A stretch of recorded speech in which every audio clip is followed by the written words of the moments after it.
La Secretaría Nacional de la Niñez y la Adolescencia anuncia el relanzamiento de su campaña Hay otras formas de ayudar, doná al banco de juguetes. Esto ya pensando en el Día del Niño, que se celebra el 16 de agosto. Laura, contanos más, por favor, adelante, te escuchamos.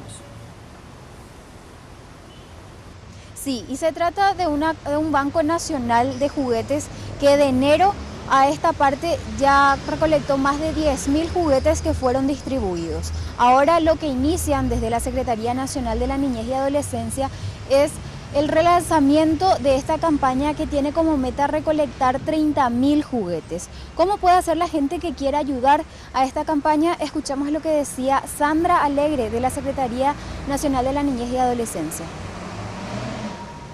Esta es una iniciativa que se enmarca dentro de una gran campaña nacional, la cual hay otras formas de ayudar. En este caso, donando al Banco de Juguetes. Es el primer Banco Nacional de Juguetes permanente del país y recibimos juguetes nuevos y usados.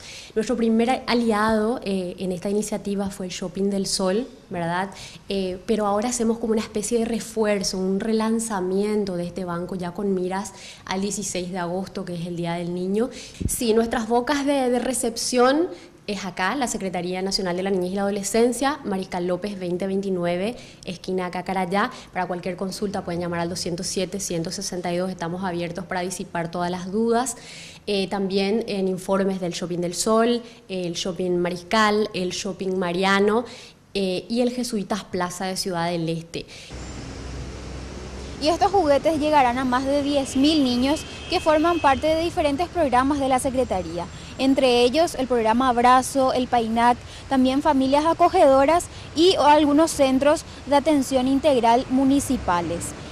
Entre ellos piden también algunos juguetes didácticos, juegos de mesa, muñecas, pelotas y también libros, ya que estos juguetes llegarán a niños de 0 a 14 años. Bueno, muchísimas gracias, Laura, por esta información. Entonces ya sabemos que hay otras formas de ayudar para que niños puedan pasar bien el Día del Niño y entregando juguetes, no precisamente moneditas en las calles.